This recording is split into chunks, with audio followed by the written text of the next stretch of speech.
الله نور السماوات والأرض مثل نوره كمشكاة فيها مصباح. بسم الله الرحمن الرحيم. اللهم صل على محمد النبي الأمي وعلى آله وسلم تسلیما. باب حضور اقدس صلی اللہ علیہ وسلم کی لنگی کا ذکر. فائدہ: حضور اقدس صلی اللہ علیہ وسلم کی عادت شریفہ لنگی باندھنے کی تھی.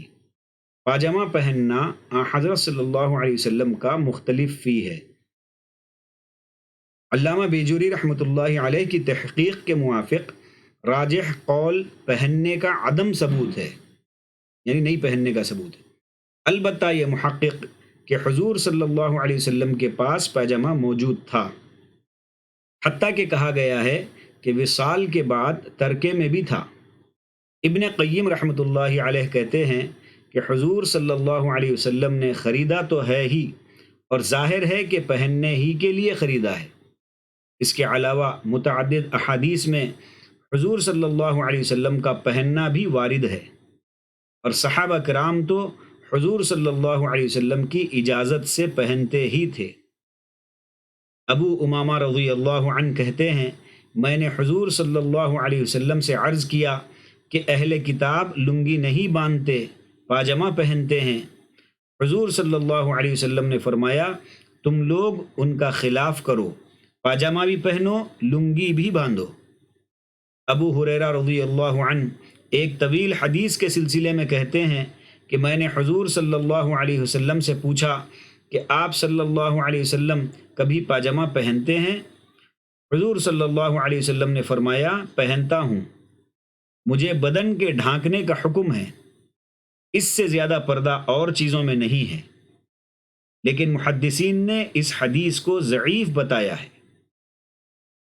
حضور اقدس صلی اللہ علیہ وسلم کا معمول لنگی باندھنے کا اور چادر اوڑھنے کا اکثر تھا.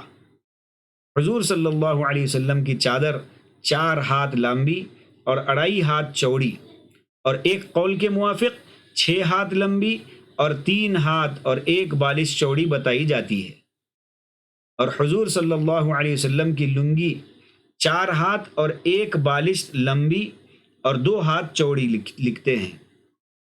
اس باب میں مصنف رحمۃ اللہ علیہ نے 4 حدیثیں ذکر فرمائی ہیں. حدیث نمبر 1، ابو بردہ رضی اللہ عنہ کہتے ہیں کہ حضرت عائشہ رضی اللہ تعالی عنہا نے ہمیں ایک پیوند لگی ہوئی چادر اور ایک موٹی لنگی دکھلائی، اور یہ فرمایا کہ حضرت صلی اللہ علیہ وسلم کا وصال ان 2 کپڑوں میں ہوا تھا.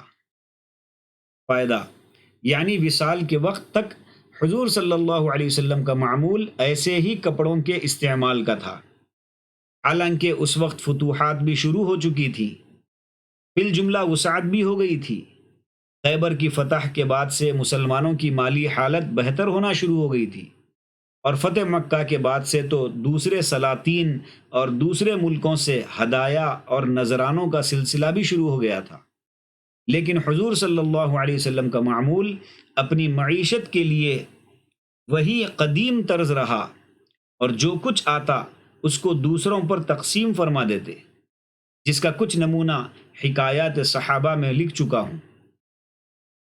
امام نووی رحمۃ اللہ علیہ کہتے ہیں کہ یہ حدیث اور اس جیسی حدیثیں اس طرف مشیر ہیں کہ حضور صلی اللہ علیہ وسلم کو دنیاوی لذات اور تنعمات سے اعراض تھا.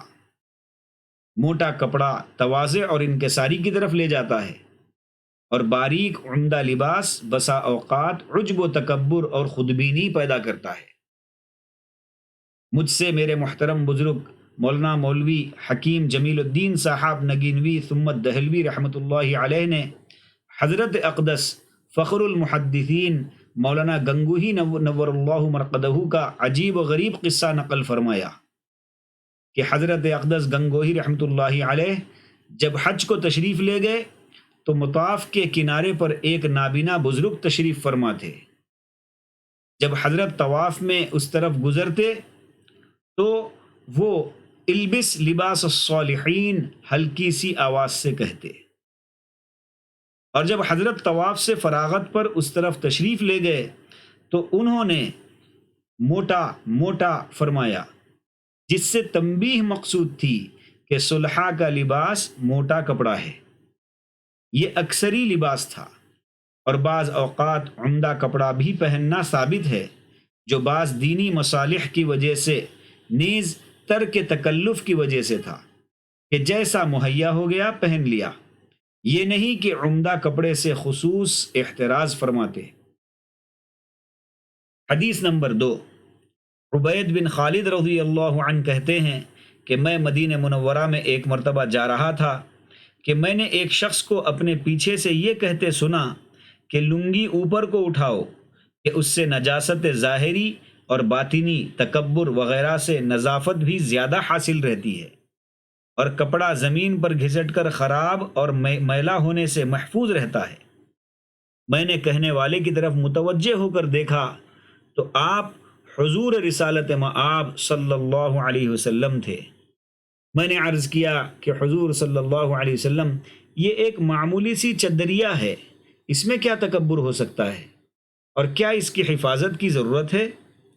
حضور صلی اللہ علیہ وسلم نے فرمایا، اگر کوئی مصلحت تیرے نزدیک نہیں تو کم از کم میرا اتباع تو کہیں گیا ہی نہیں۔ میں نے حضور صلی اللہ علیہ وسلم کے ارشاد پر حضور اقدس صلی اللہ علیہ وسلم کی لنگی کو دیکھا تو نصف ساق یعنی نصف پنڈلی تک تھی۔ فائدہ، لنگی پاجامہ وغیرہ کے ٹخنوں سے نیچے لٹکانے کی بہت سخت وعیدیں آئی ہیں۔ ٹخنوں سے نیچے جتنا حصے پر کپڑا لٹکتا ہے وہ آگ میں جلایا جائے گا۔ عبد الرحمن کہتے ہیں کہ میں نے ابو سعید خدری رضی اللہ عنہ سے لنگی کے بارے میں استفسار کیا، وہ فرمانے لگے کہ تم نے بڑے واقف سے سوال کیا۔ حضور اکرم صلی اللہ علیہ وسلم نے یہ فرمایا ہے کہ مسلمان کی لنگی آدھی پنڈلی تک ہونی چاہیے، اور اس کے نیچے ٹخنوں تک بھی کچھ مضایقہ نہیں، لیکن ٹخنوں سے نیچے جتنے حصے پر لنگی لٹکے گی وہ آگ میں جلے گا، اور جو شخص متکبرانہ کپڑے کو لٹکائے گا قیامت میں حق تعالی شانہ اس کی طرف نظر نہیں کریں گے۔ اس قسم کی وعیدیں اور احادیث میں بھی آئی ہیں، اس لیے اس کی طرف خاص طور سے توجہ کرنی چاہیے۔ اس کے بالعکس ہمارے اس زمانے میں خاص طور سے کپڑا نیچے لٹکایا جاتا ہے۔ حدیث نمبر 3،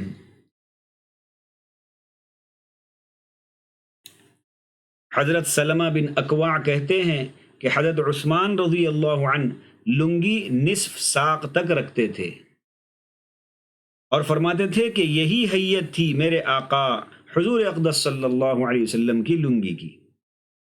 حدیث نمبر 4، حذیفہ بن الیمان کہتے ہیں کہ حضور اقدس صلی اللہ علیہ وسلم نے میری پنڈلی کے یا اپنی پنڈلی کے گوشت کا حصہ پکڑ کر یہ فرمایا کہ یہ حد ہے لنگی کی، اگر تجھے اس پر قناعت نہ ہو تو اس سے کچھ نیچی سہی، اگر اس پر بھی قناعت نہ ہو تو لنگی کا ٹخنوں پر کوئی حق نہیں، لہٰذا ٹخنوں تک نہیں پہنچنا چاہیے۔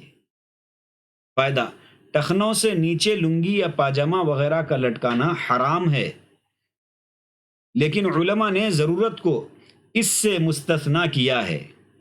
اگر کسی شخص کے ٹخنے میں پھنسی ہو جس سے مکھی وغیرہ بیٹھتی ہے تو ایسے شخص کو اس کی حفاظت کے لیے لنگی یا پاجامہ لٹکا لینا جائز ہے جب تک کہ زخم اچھا ہو جائے۔ اللہ سبحانہ وتعالی ہم تمام کو نبی پاک صلی اللہ علیہ وسلم کی سنتوں پر عمل کرنے کی توفیق نصیب فرمائے۔ نبی پاک صلی اللہ علیہ وسلم کے دست مبارک سے جامع کوثر نصیب فرمائے، اور آپ صلی اللہ علیہ وسلم کا پڑوس ہم کو آخرت کی ہمیشہ کی زندگی میں نصیب فرمائے۔ وآخر دعوانا ان الحمد للہ رب العالمین۔